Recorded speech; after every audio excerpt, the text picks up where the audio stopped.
Les mineurs isolés effectivement au cœur de cette réunion. Après plus de 3 heures d'échange, le préfet a détaillé son plan anti-bande, contrôle plus accru des allocations familiales, expulsion des logements sociaux de ces familles, de ces mineurs, des mesures qui n'ont pas convaincu l'ensemble des maires conviés à cette réunion. On écoute quelques réactions.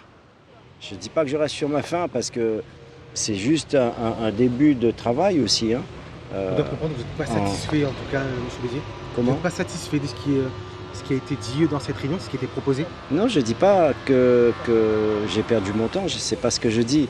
Je dis simplement que il faut ces mesures-là. Il n'y a pas de souci.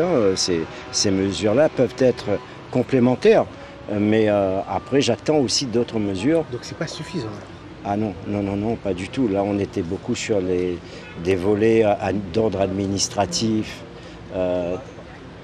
Mais j'attends autre chose. L'attente, elle est là. C'est vraiment que ces mesures qui ont été annoncées, elles se matérialisent sur le terrain à travers à la fois ces sanctions qui doivent être renforcées à l'égard notamment des parents ou des adultes qui ne respectent pas l'exercice de l'autorité parentale à l'égard des mineurs dont ils ont la responsabilité, et de rendre aussi un certain nombre de procédures plus souples, notamment sur la suspension des allocations familiales.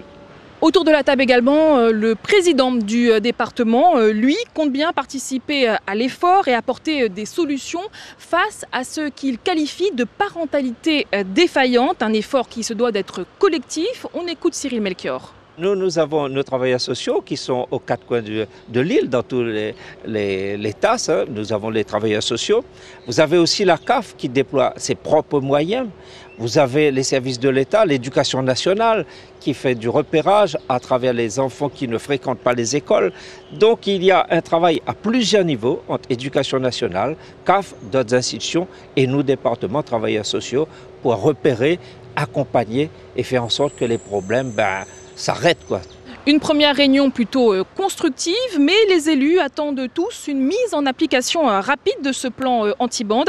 Un plan qui n'est qu'au stade d'ébauche. Il sera amené à être amélioré.